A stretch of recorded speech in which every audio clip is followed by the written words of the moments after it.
Victoria Sterling's merger call was crashing. No interpreters. Billion-dollar deal dying. Jerome Washington reached over to mute the radio, trying to help. Victoria's head snapped around like a viper. "Keep your monkey hands off my car." The words hit the air like a slap.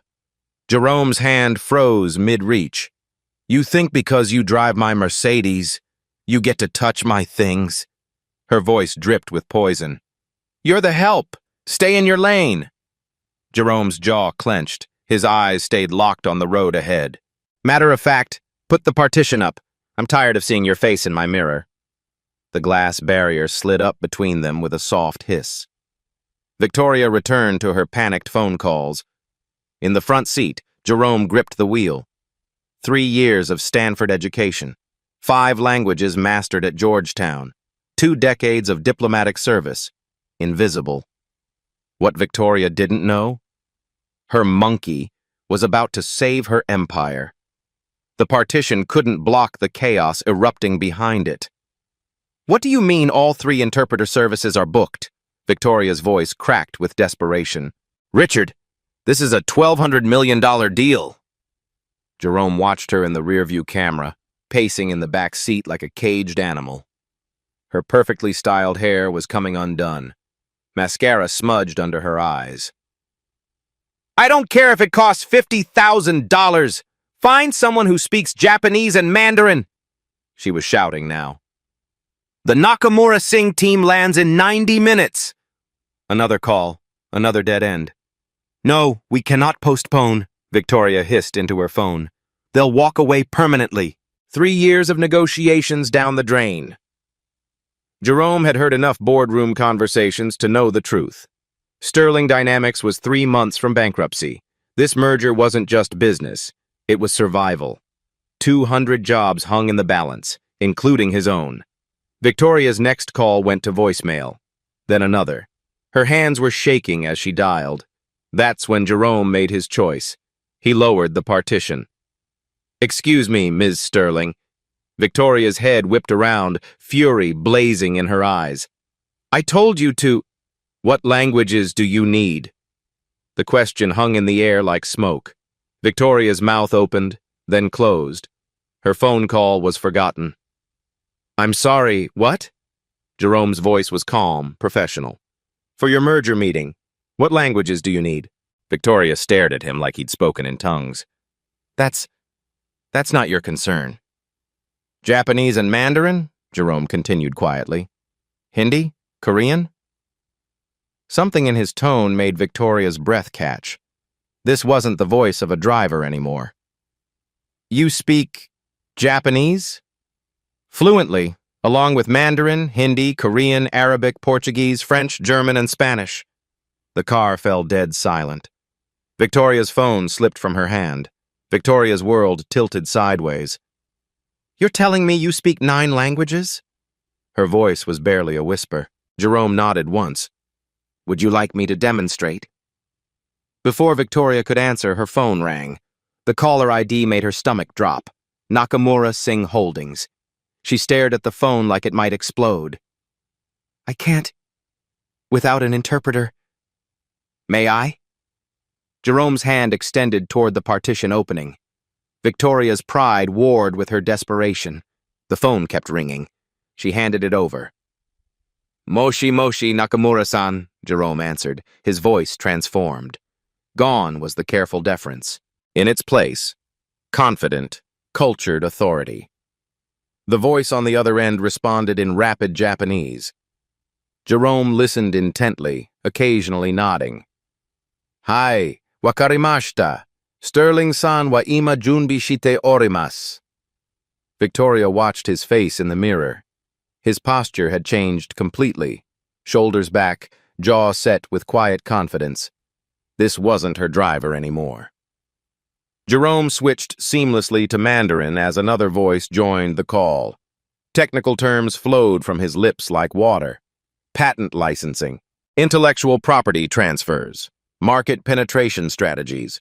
He was discussing her company's most sensitive information in languages she couldn't understand. "There's been a cultural misunderstanding," Jerome said to Victoria, covering the phone. "They're insulted by your previous communications. Your legal team used overly aggressive language in the preliminary contracts." Victoria's heart hammered. What kind of misunderstanding? "The kind that kills deals," Jerome replied. "They think you view them as subordinates, not partners." Back to Japanese, Jerome's tone became apologetic, respectful. He used phrases that seemed to have an immediate effect. The tension on the other end dissolved. "What did you tell them?" Victoria demanded. "Sterling Dynamics deeply respects their family business legacy, that you've been personally studying Japanese business customs to show proper honor." Victoria's mouth fell open. "But I haven't." "You have now," Jerome said simply, then returned to the call. 20 minutes later, he handed the phone back. "They're looking forward to meeting with you in person. The merger discussion is back on track." Victoria stared at the phone, then at Jerome's reflection. "Who are you?" Jerome pulled the Mercedes into Sterling Dynamics' parking garage. The familiar concrete walls had never felt so different. "Someone who needed work 3 years ago," he said quietly, "and someone who still believes in second chances." He parked in Victoria's reserved spot and turned off the engine. In the sudden silence, Victoria could hear her own heartbeat. "Jerome?" She used his name for the first time in 3 years. "I need to know everything." He met her eyes in the mirror. For a moment, the partition between them felt like more than just glass. PhD in International Relations from Georgetown. Masters in Applied Linguistics from Harvard. 22 years as a senior diplomatic translator for the State Department. Each credential hit Victoria like a physical blow. "I specialized in high-stakes multinational negotiations, G7 summits, trade agreements, crisis mediation." Jerome's voice carried no bitterness, just quiet fact. "Budget cuts eliminated my position 3 years ago. I needed work immediately." "Your mother's medical bills," Victoria said suddenly, remembering fragments of overheard phone calls. "Cancer treatment, my daughter's medical school tuition." Jerome nodded. "I applied for over 300 positions in my field. Overqualified for most, too old for others." Victoria felt something cold settle in her stomach. "So you became a driver?" "I became whatever I needed to be to survive." The parking garage's fluorescent lights hummed overhead. Victoria looked at her hands, still trembling from the phone call. "Jerome, she started, then stopped. What could she possibly say? "Ms. Sterling, your meeting is in 40 minutes. We should go upstairs." But neither of them moved. In the enclosed space of the Mercedes, 3 years of invisible service suddenly felt enormous. "I've been listening to your business calls for 36 months, Jerome said softly. "I know every deal, every crisis, every late-night panic about the company's future." Victoria's face flushed with shame. "Why didn't you ever say something? Offer help?" Jerome's laugh was gentle, not bitter. "Would you have listened?" The answer hung between them, unspoken but clear. Victoria's phone buzzed. Text from her assistant. "Nakamura team early. Lobby now." "They're here," she whispered. Jerome was already getting out of the car, moving around to open her door with the same professional courtesy he'd shown for 3 years. But everything had changed. As Victoria stepped out, she looked at Jerome, really looked at him, for the first time. "Will you help me save my company?" Jerome straightened his driver's uniform and nodded once. "Let's go save your company, Ms. Sterling." The elevator climbed toward the executive floors in silence. Victoria stared at the numbers, her mind reeling. 22 years of diplomatic service, Georgetown PhD, Harvard Masters. She'd been paying a former State Department translator minimum wage to drive her to Starbucks. "Jerome," she said quietly, "tell me about before." The elevator hummed between floors. Jerome kept his eyes on the digital display. Embassy in Tokyo, 1998 to 2003. Trade negotiations that prevented a currency war. His voice was matter-of-fact, professional. Beijing assignment next. Helped draft the intellectual property frameworks that your company still uses today. Victoria's breath caught. Those frameworks had saved Sterling Dynamics millions in licensing fees. After that, Geneva, UN climate accords. Then back to D.C. for cabinet-level briefings. Jerome paused. I translated for 3 presidents, Ms. Sterling. 2 Democrats, 1 Republican. The elevator stopped at the 15th floor. Neither moved to get out. What happened? Victoria asked. Budget Reconciliation Act, 2022. Foreign Service downsizing. Jerome's jaw tightened almost imperceptibly. 20% staff reduction. Last hired, first fired. But your experience meant nothing against spreadsheet mathematics. Victoria felt sick. So you just started driving? I had 2 weeks to find income. Mom's oncology bills were due. Sarah's med school deposit couldn't wait. Jerome's voice never wavered, but Victoria caught the steel underneath. Pride doesn't pay for chemotherapy. The elevator doors opened, then closed again. I applied everywhere. Consulting firms said I was overqualified. Corporations said I was too specialized. Universities said I was too expensive. Jerome finally looked at her. Your company needed a driver. I needed a paycheck. For 3 years, Victoria whispered. For 3 years, he confirmed. Outside the elevator, Victoria's world was collapsing. Inside, she was learning about a man who'd held his world together with quiet dignity. Jerome, why didn't you ever fight back? Demand recognition? He smiled sadly. Ms. Sterling, I've negotiated with dictators and diplomats, but I've never met anyone more dangerous than a person who's already decided what you're worth. The words hit like a slap.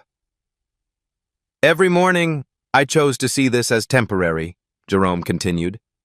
Every insult, every dismissal, every time you threw your briefcase at me like I was furniture, I chose to believe that someday someone would need what I actually know. Victoria's throat tightened. And today you need what I know. The elevator shuddered slightly as it waited. Jerome, I owe you. You owe me nothing except the chance to do what I'm trained for. His voice was firm now. Save your company. Save those jobs. That's what matters. Victoria nodded, not trusting her voice. The elevator doors opened to the executive floor. Jerome gestured for her to exit first, falling into step behind her exactly as he had 1,000 times before. But everything was different now. The executive floor buzzed with panic. Victoria's assistant Rebecca rushed toward them, her face pale. Victoria, thank God! The Nakamura advance team is in conference room A. They're asking about cultural protocols and nobody knows. It's handled, Victoria said firmly. Rebecca, meet Jerome Washington, our new interpreter consultant. Rebecca's eyes flicked to Jerome's driver uniform, then back to Victoria. I'm sorry, what? Mr. Washington will be handling all international communications for the merger. Rebecca lowered her voice. Victoria, he's your driver. He's a Georgetown PhD who speaks 9 languages, Victoria shot back. Any other concerns? The color drained from Rebecca's face. There is one small problem, Jerome interjected diplomatically. I should probably change before meeting the delegation. Victoria looked at his uniform for the first time with clear eyes. He was right. Rebecca, take Mr. Washington to the executive shop downstairs. Get him a proper suit. Navy blue conservative tie. She checked her watch. 20 minutes. But the advance team will wait. Victoria's voice carried new authority. Tell them we're reviewing final cultural considerations out of respect for their customs. Rebecca hesitated, clearly struggling with the situation. Now, Rebecca.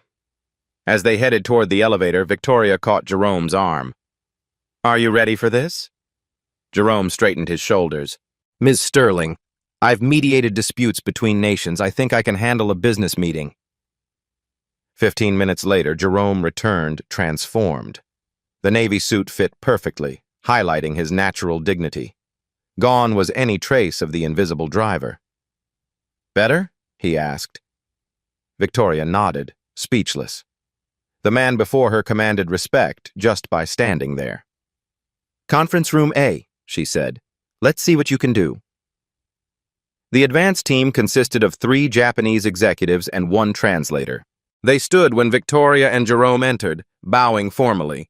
Jerome returned the bow with precise depth and duration, then spoke in flawless Japanese. The lead executive's eyes widened with surprise and pleasure. He responded enthusiastically, gesturing for everyone to sit. "What did you tell them?" Victoria whispered.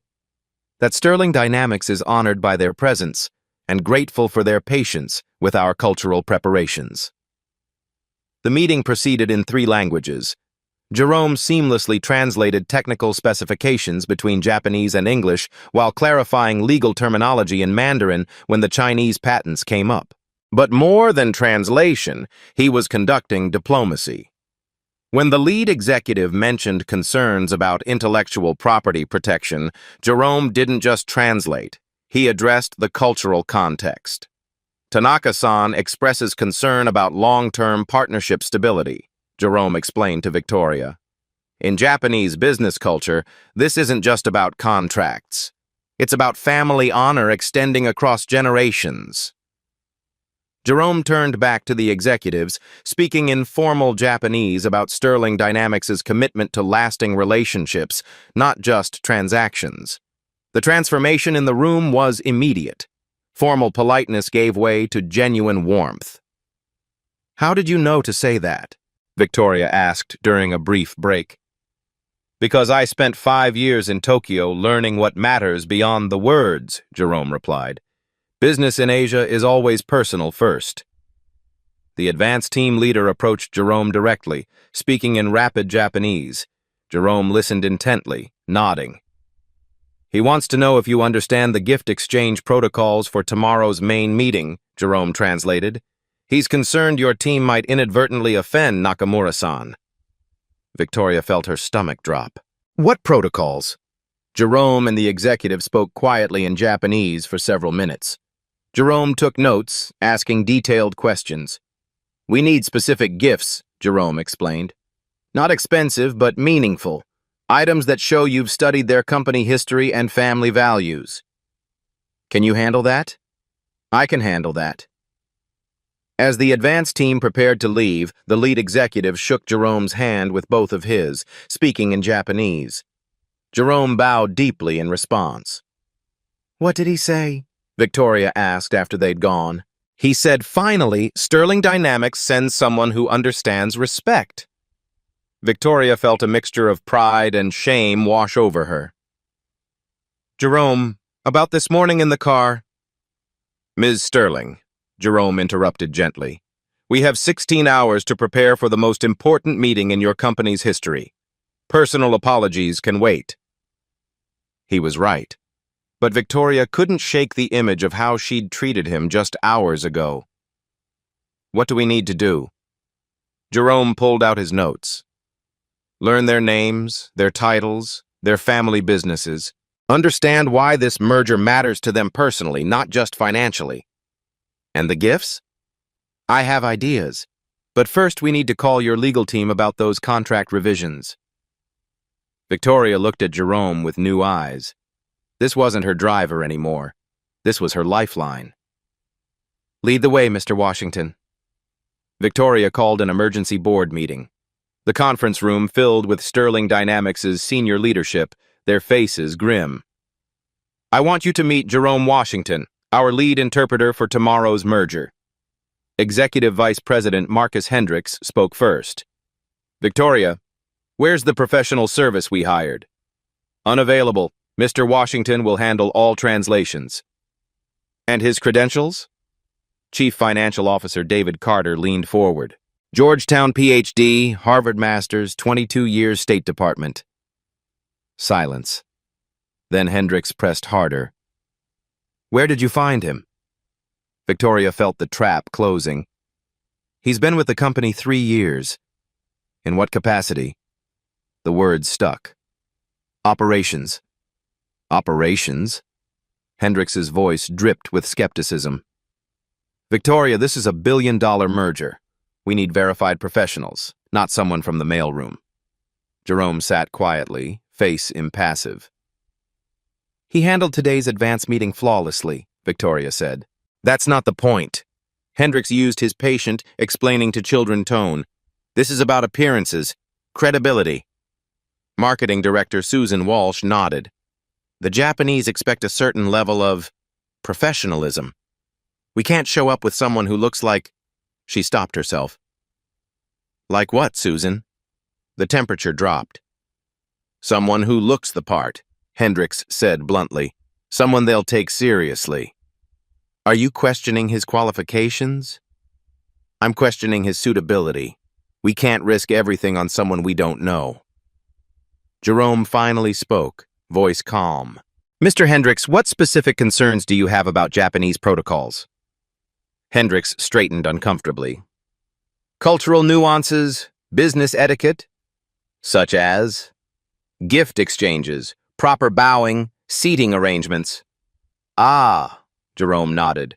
Ochugan summer protocols, correct ray angles for executives, and Zaseki positioning based on founding dates rather than revenue. Dead silence. Nakamura family business was established in 1952. Post-war reconstruction values. They'll expect gifts acknowledging their family's contribution to Japan's recovery, not expensive items suggesting we're buying influence. Hendrix's mouth opened. Singh Holdings follows British Indian traditions. Direct communication, minimal ceremony, absolute punctuality. Ms. Singh will interpret elaborate gift ceremonies as time-wasting. Jerome looked around calmly. The key is balancing both without offense. Nakamura gets the position of honor. Singh gets clear sightlines to documentation. The silence stretched. How do you know this? Hendrix whispered. I negotiated the 2019 Tokyo Trade Framework establishing current U.S.-Japanese protocols and mediated the Singh-Euro Bank dispute in 2020. 7 executives realized they'd questioned someone more qualified than all of them. Any other concerns about Mr. Washington's suitability? Victoria asked quietly. No one spoke. Good. Jerome, what do we need? As Jerome outlined strategy, Victoria watched the shift. Hendrix taking notes. Carter nodded. Walsh asking questions. But she also noticed what didn't change. The careful distance. Questions directed to her, not Jerome. Recognition wasn't acceptance. After the meeting, Hendrix approached privately. Where exactly has he been working for 3 years? Victoria met his eyes. Learning everything about our company, while we learned nothing about him. That evening, Jerome worked alone in the empty office. Victoria found him at 9 p.m., surrounded by documents, cultural research, and gift samples. You should go home, she said. Get some rest. Jerome looked up from his notes. Almost finished. Just reviewing the technical patents one more time. Victoria noticed the precision of his preparation. Color-coded files for each executive, cultural protocol checklists, even backup conversation topics. Jerome, this is beyond thorough. Ms. Sterling, in diplomacy we say, preparation prevents humiliation. He gestured to the research spread across the table. Did you know Mr. Nakamura's father was a Hiroshima survivor who rebuilt their family business from nothing? Victoria shook her head. That's why he values long-term partnerships over quick profits. His decision-making process honors his father's memory. Jerome pulled out another file. Ms. Singh lost her first company to a bad translation in a Mumbai court. She's hypersensitive to linguistic precision. How did you learn all this? 6 hours of research your regular interpreters wouldn't have done. Jerome's phone buzzed. He glanced at it and frowned. Problem? Emergency call from our Mumbai branch office. IP theft concern. The regional director only speaks Hindi. Victoria's heart sank. We can't afford any complications tonight. Jerome was already answering. Namaste, Kumarji. Main Jerome bol raha hun. For 20 minutes, Jerome mediated a three-way crisis. Victoria watched him switch between Hindi, English, and rapid-fire legal terminology, his voice carrying the quiet authority of someone used to solving international emergencies. "What was that about?" Victoria asked when he hung up. "The competitor tried to steal your Mumbai AI algorithms. Kumar caught them but needed immediate legal guidance in Hindi. It's handled." Victoria stared. "You just solved that?" "Ms. Sterling, your company has been hemorrhaging value through communication gaps for years." Jerome pulled out a thick folder. "I've been documenting every international issue I've overheard in the car." He opened the folder. Dozens of incidents, missed opportunities, cultural misunderstandings. The sole software licensing deal that fell through? Your translator used informal Korean with the CEO's father. Unforgivable insult. Victoria felt sick. The Berlin partnership that stalled? Your legal team sent contracts in American English. Germans interpret that as intellectual arrogance. Why didn't you ever say something?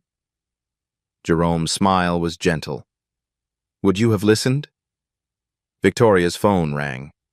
Unknown international number. Don't answer that, she started. But Jerome was already reaching for it.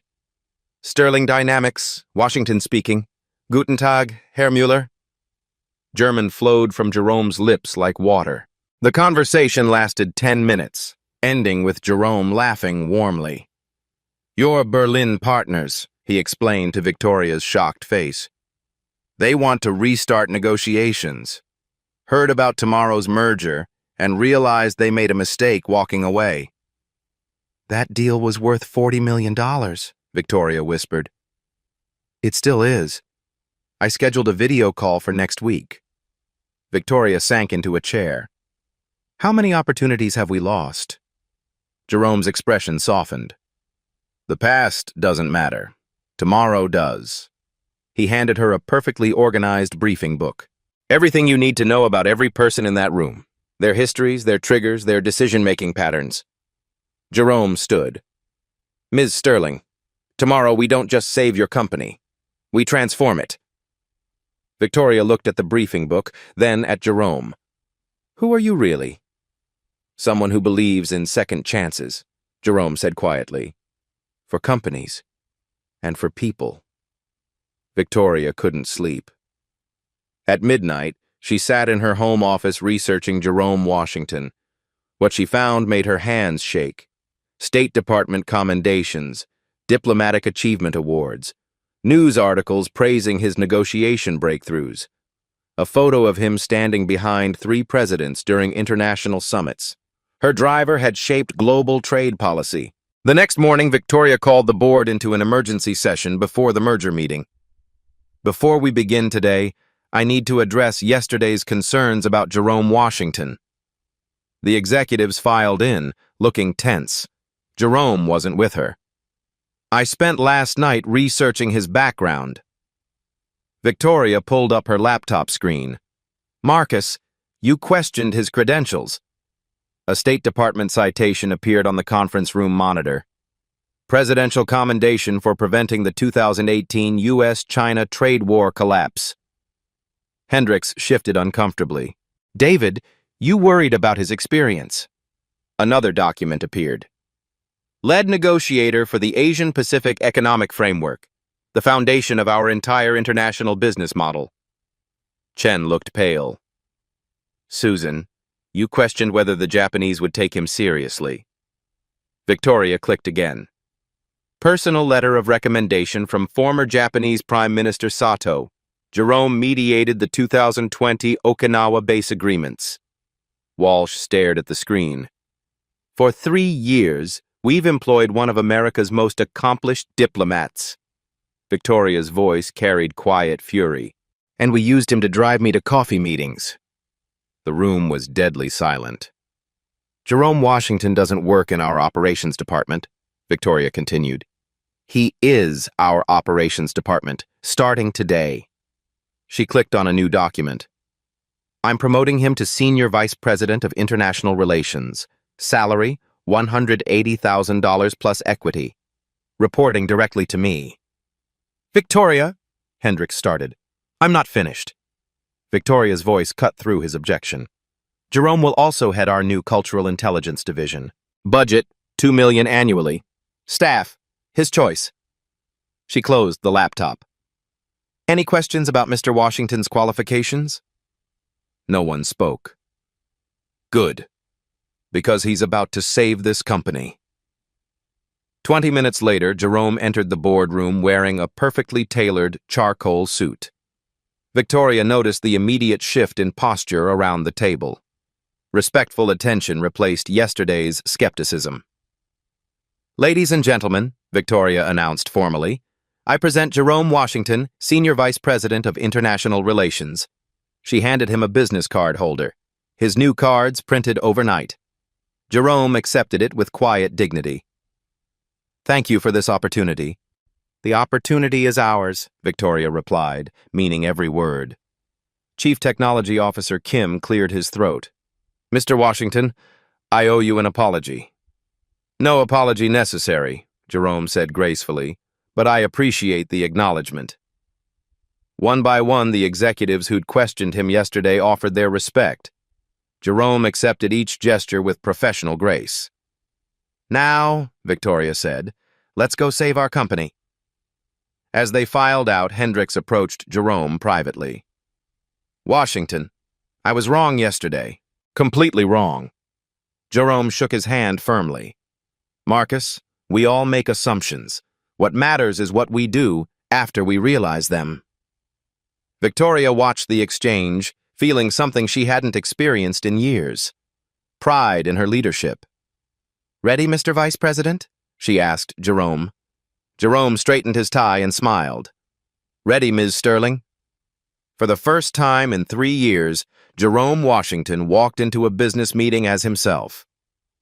The elevator to the executive conference room felt different this time.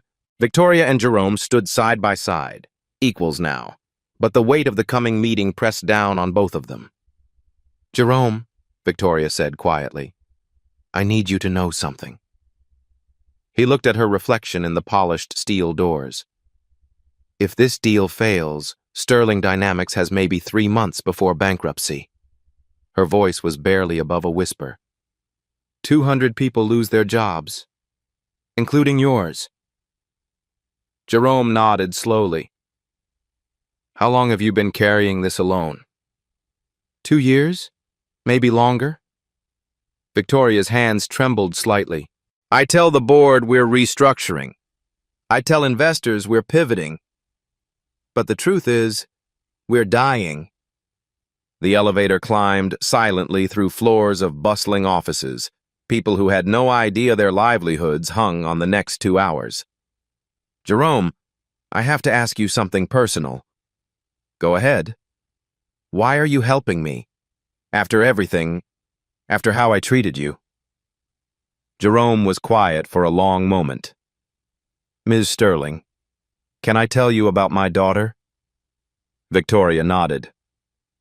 Sarah's in her 2nd year at Johns Hopkins Medical School, pediatric oncology track. Jerome's voice carried quiet pride. She wants to treat children with cancer because she watched her grandmother fight it. The elevator passed the 20th floor. 3 months ago, Sarah called me crying, said she might have to transfer to community college because of the cost. Jerome's jaw tightened. I told her not to worry, that her father would figure it out. Victoria felt her throat close. She doesn't know I've been driving instead of consulting. I think I'm taking a sabbatical to write a book. Jerome smiled sadly. Every month I transfer money to her account and tell her it's from my research grant. Jerome. Yesterday morning, when you humiliated me in the car, I drove straight to a job interview. 3rd one this week. He looked directly at Victoria.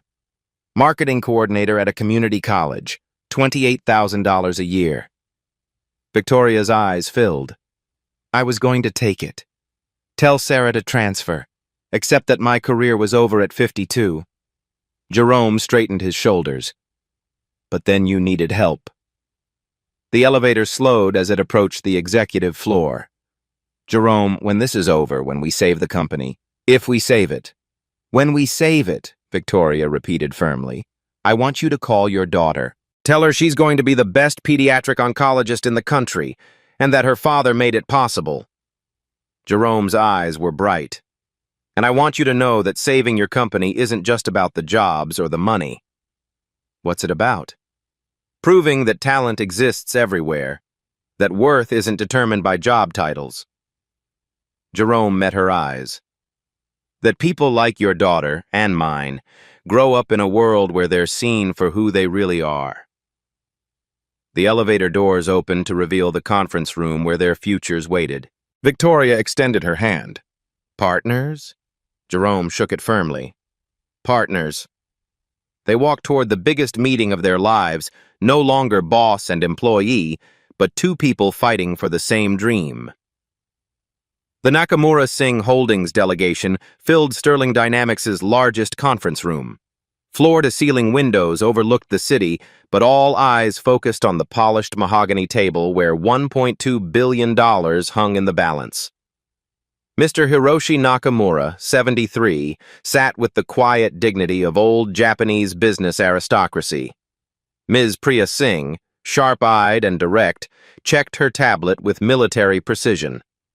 Mr. Lee Carter, Chief Technology Officer, studied technical documents with laser focus.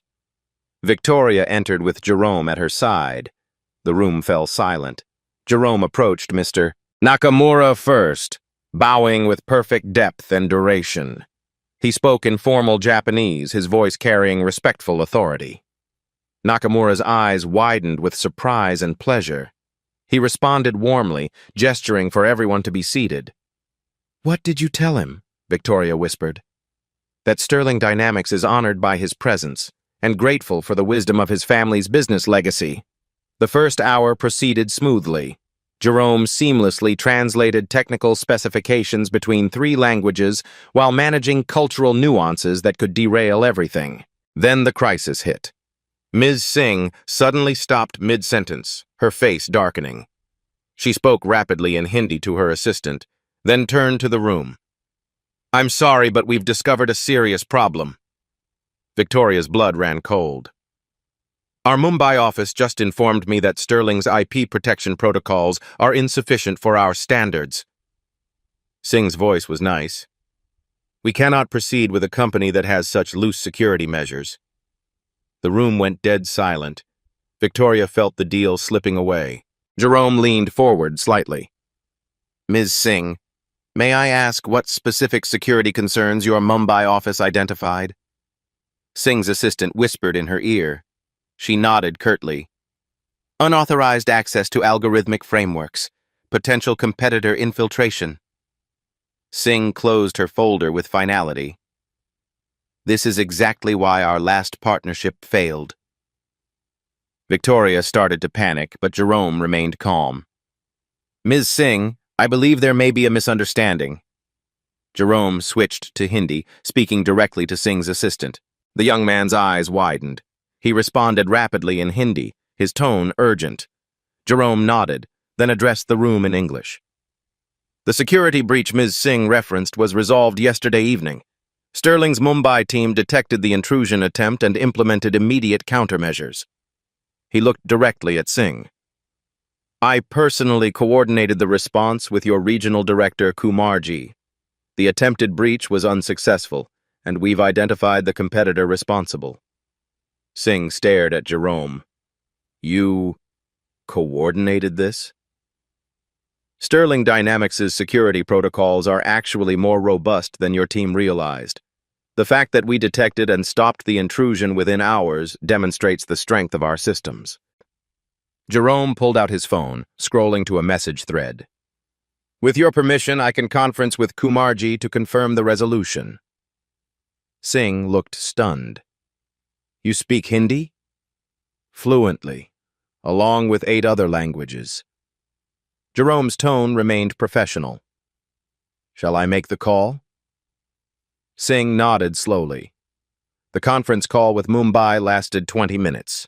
Jerome mediated in 3 languages, walking everyone through the security response timeline. Kumar confirmed that Sterling's protective measures had actually exceeded Singh Holdings' own standards. When the call ended, Singh looked at Jerome with new respect. "Mr. Washington, your response time was impressive." "Ms. Singh, Sterling Dynamics takes partnership security very seriously, especially with organizations we hope to build generational relationships with." He had used the exact phrase that resonated with Singh's family business philosophy. But Mr. Nakamura raised another concern. He spoke quietly in Japanese, his tone grave. Jerome listened intently, then translated. "Mr. Nakamura expresses concern about long-term cultural compatibility. He's asking whether Sterling truly understands the commitment required for a 50-year partnership." Victoria felt her heart sink. This was the deeper cultural issue Jerome had warned her about. Jerome responded in formal Japanese, his voice carrying deep respect. He spoke for several minutes, occasionally pausing to let his words settle. Nakamura's expression gradually softened. He asked a question in Japanese. Jerome smiled and responded with a story that made Nakamura laugh softly. "What just happened?" Victoria whispered. "I told him about my father's service in post-war reconstruction, how American and Japanese engineers worked together to rebuild both countries." Jerome's voice was quiet. "I shared that true partnerships honor the sacrifices of previous generations while building for future ones." Nakamura nodded and spoke again in Japanese. "He says his father would have respected that sentiment," Jerome translated, "and that Sterling Dynamics clearly understands the meaning of honor." But the biggest test was yet to come. Mr. Carter suddenly looked up from his technical documents, his face troubled. He spoke rapidly in Mandarin, pointing to specific clauses. "What's wrong?" Victoria asked. Jerome listened to Carter's concerns, his expression growing serious. "Mr. Carter has identified a potential patent conflict in the AI algorithms, something our legal teams missed." Victoria felt the room temperature drop. Patent disputes could kill the merger instantly. "He's saying the image recognition protocols overlap with existing Chinese patents held by Baidu," Jerome continued. "If true, it could expose both companies to massive litigation." Chen pulled up technical diagrams on his tablet, speaking urgently in Mandarin. Jerome studied the information, asking detailed questions in Mandarin. His technical knowledge surprised everyone in the room. "Mr. Carter, may I suggest a solution?" Jerome finally said. Chen nodded. "The protocols you're concerned about are actually an evolution of open-source frameworks that predate the Baidu patents." Jerome switched to Mandarin, explaining technical details that made Carter's eyes widen. "Sterling's algorithms use a completely different neural network architecture," Jerome continued in English for the room. "The similarity is superficial, not structural." He pulled out his own tablet, showing comparative code structures that proved his point. Chen studied the information intently, then smiled broadly. He spoke in Mandarin, bowing slightly to Jerome. "Mr. Carter says I understand the technology better than most programmers," Jerome translated, "and that he's satisfied with our IP protection." The room collectively exhaled. 3 hours later, the impossible had become reality. Sterling Dynamics and Nakamura Singh Holdings hereby agree to a 50-50 partnership valued at $1.2 billion. Mr. Nakamura's voice carried the weight of history. "Implementation begins immediately." The conference room erupted in quiet celebration. Handshakes, bows, and relieved smiles filled the space where tension had reigned for hours. But then something unprecedented happened. Mr. Nakamura stood slowly, commanding attention through presence alone. He addressed the room in careful English, his accent precise. "Before we proceed with celebrations, I must acknowledge someone who made this partnership possible." Every eye turned to follow his gaze toward Jerome. This merger succeeded not because of favorable terms or financial projections, but because of Mr. Washington's exceptional diplomatic skill. The room fell completely silent. In 40 years of international business across 23 countries, I have never encountered such cultural intelligence combined with technical expertise. Nakamura bowed formally to Jerome, the gesture carrying profound meaning. You honor both our traditions and your own profession. Jerome stood and returned the bow with perfect depth and duration, his face reflecting quiet dignity. Ms. Singh rose next, her usual directness softened by genuine admiration. Mr. Washington, we've engaged interpretation services across 6 continents. You are the finest cultural liaison we have ever encountered.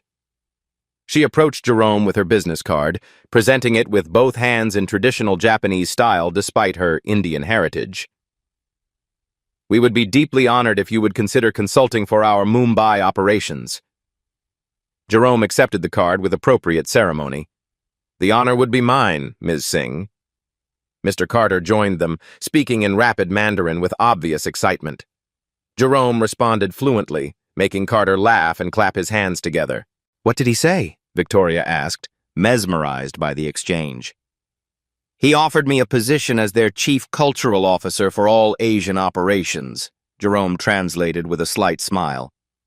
I told him I already have the perfect job. The room filled with warm laughter, the tension of hours melting away, but the most meaningful moment was yet to come. Mr. Nakamura approached Jerome carrying a small silk-wrapped package. His movements were ceremonial, reverent. In Japanese business culture, this gesture represents profound professional respect between equals.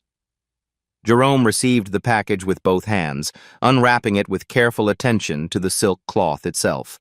Inside lay an antique business card case, clearly a family heirloom of significant age and beauty. This belonged to my father, who rebuilt our company after the war, Nakamura said quietly, his voice thick with emotion. He believed that respect transcends nationality, language, and circumstance. He would have wanted you to have this. Jerome's hands trembled slightly as he held the precious gift. He bowed deeply, holding the case against his heart. Nakamura-san, I am profoundly honored by this trust. The entire room watched this exchange in respectful silence, understanding they were witnessing something rare and beautiful. Victoria felt tears threatening. In 30 years of corporate leadership, she had never seen such genuine respect between professionals from different worlds. Mr. Washington, Ms. Singh interjected softly, we have one additional request, if you'll permit us. Jerome looked at her expectantly. Our annual Global Partners Conference convenes next month in Singapore. 500 executives from 37 countries. Singh paused meaningfully. Would you consider being our keynote speaker? The invitation hung in the air like a precious offering. Jerome glanced at Victoria. With Sterling Dynamics' permission, naturally, Singh added quickly, showing proper deference to his employer. Victoria smiled broadly. Mr. Washington makes his own decisions about speaking engagements.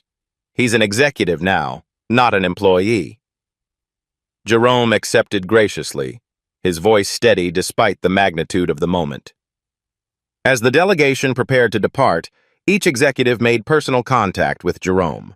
Not merely business cards, but private phone numbers, personal email addresses, direct access to some of the most powerful business leaders in Asia. Mr. Washington, Nakamura said as they shook hands in farewell, you have my personal number now. Please use it whenever you need anything at all. When the elevators finally closed on the departing delegation, the Sterling Dynamics boardroom buzzed with electric energy. Marcus Hendricks approached Jerome first, his earlier skepticism completely transformed. Jerome, I owe you far more than an apology. I owe you my gratitude, my respect, and frankly, my job. His voice was humble. Without you, we'd all be updating our resumes tonight. One by one, the executives who had questioned Jerome's qualifications 24 hours earlier offered their personal admiration and professional respect. Chief Financial Officer David Carter shook Jerome's hand warmly. "I've been in international business for 15 years. I've never seen anything like what you did there." Marketing Director Susan Walsh, who had worried about appearances, was nearly in tears. "Jerome, I'm ashamed of what I said yesterday. You showed me what real professionalism looks like." But Victoria had saved the biggest surprise for last. "Ladies and gentlemen," she announced, calling for attention, "before we open the champagne, I have one final announcement." She produced an official document from her briefcase, her hands steady despite the emotion in her voice. Effective immediately, Jerome Washington is promoted to Executive Vice President of Global Relations. Annual salary, $280,000 plus comprehensive equity package. Jerome's breath caught audibly. Additionally, Mr. Washington will oversee our new International Cultural Intelligence Division with an annual budget of $8 million and authorization to hire a team of 20 specialists worldwide. The room erupted in sustained applause. "But most importantly," Victoria continued, her voice growing thick with emotion, "Mr. Washington will serve as my personal advisor on all matters involving human dignity, corporate culture, and the recognition of talent wherever it exists." She handed Jerome a leather portfolio. "Your equity package makes you the third largest individual shareholder in Sterling Dynamics. You're not just an employee anymore, Jerome. You're the owner of this company." Jerome opened the portfolio with trembling hands, staring at documents that represented more financial security than he'd ever imagined. "Ms. Sterling, I don't know what to say," he managed. "Say you'll help me build a company that sees people the way you helped me see you," Victoria replied. "Say you'll help me become the leader I should have been all along." Jerome nodded, unable to speak. The celebration continued for 2 hours. Champagne flowed. Phone calls were made to spouses and children. Plans were drawn for Jerome's new division. But the most meaningful moment came when Jerome stepped into Victoria's private office to make a personal call. Victoria watched through the glass wall as Jerome dialed his daughter. "Sarah? It's Dad. Sweetheart, are you sitting down?" She could see him crying and laughing simultaneously as he spoke. "No, honey, you absolutely don't need to transfer schools. In fact, your father just became an executive vice president. Your medical school is fully funded, all 4 years. Focus on becoming the incredible doctor I know you'll be." When Jerome returned to the celebration, his eyes were bright with pure joy. "How does it feel?" Victoria asked quietly. Jerome looked around the room at his new colleagues, then at the city lights beginning to twinkle outside the windows. "Like I remember who I really am," he said softly. "Like I'm finally home." 6 months later, Jerome's corner office on the 32nd floor hummed with international activity. 3 monitors displayed live feeds from Singapore, Mumbai, and Berlin. His Cultural Intelligence Division had prevented 4 diplomatic disasters and closed deals worth $400 million. Victoria often stopped by just to watch him work. The transformation still amazed her. "Mr. Washington," his assistant announced, "your daughter's calling." Jerome smiled and picked up. "Hey, sweetheart, how's pediatric rotation treating you?" Sarah's excited voice filled the room. "Dad, I just got accepted for the summer research program at Children's Hospital. Full scholarship." "That's my girl," Jerome said proudly. "Your grandmother would be so proud." After hanging up, Jerome noticed Victoria in his doorway. "Good news?" she asked. "The best. Sarah's becoming everything I hoped she would." Jerome gestured to his desk. "Just like this company." On Jerome's desk sat his daily reminder, his old driver's license in a simple frame next to Mr. Nakamura's antique business card case. "Any regrets about that morning in the car?" Victoria asked. Jerome considered seriously. "Not anymore. That moment brought us both to where we needed to be." "Even after everything I said?"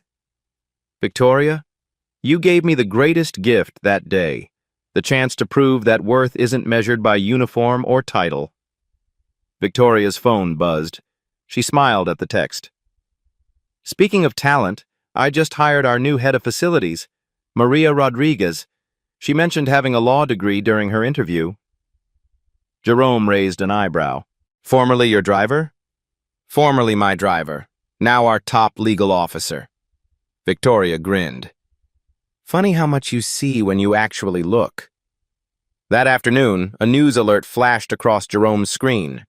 Sterling Dynamics model transforms corporate culture nationwide. The article featured dozens of companies adopting their Hidden Talent Initiative.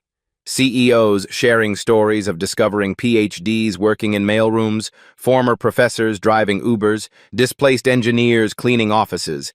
Jerome's phone rang. Unknown number. Mr. Washington, this is David Kim from Samsung Electronics. We need your help. What can I do for you, Mr. Kim? Our night janitor just solved a coding problem our engineers couldn't crack. Turns out he's a former AI researcher from Seoul National University. Kim's voice was amazed. We heard about your story. How do we do this right? Jerome smiled. Start by apologizing, then start by listening. By evening, Jerome had fielded 12 similar calls. Victoria found him at 8 p.m., still taking calls from executives worldwide. The Jerome Washington Foundation is getting 500 applications daily, she reported. Displaced professionals, underemployed talent, people stuck in survival jobs. How many can we help? With our corporate partners? Maybe 2,000 this year. Jerome nodded, but his expression was thoughtful. Victoria, I want to tell you something. She sat down, recognizing his serious tone. This morning, I got a call from a mother in Detroit. Her son Marcus is a MIT graduate working at McDonald's because no one will hire him. Jerome's voice grew heavy. 3 years of applications, 0 interviews. Victoria felt her heart clench. She was crying, Victoria. Said she saw our story and wondered if there was hope for her boy. Jerome looked directly at her. That call reminded me why this matters. What did you tell her? I told her to send me his resume. Marcus starts in our Berlin office next month. Victoria smiled through tears. One person at a time. One person at a time, Jerome agreed. As they prepared to leave, Jerome turned to face the camera of the documentary crew that had been following their story. Right now, someone is serving your coffee who speaks 4 languages. Someone cleaning your office who has an engineering degree. Someone is driving your Uber who used to run international negotiations. His voice carried quiet authority. Tomorrow morning, when you interact with service workers, ask yourself, what talents am I not seeing? What potential am I dismissing? What story am I missing? Jerome stepped closer to the camera. Here's what I want you to do. Find one person this week whose job title doesn't match their potential. Really talk to them. Ask about their background, their dreams, their skills. Then do something about it. Make an introduction. Write a recommendation. Share their story.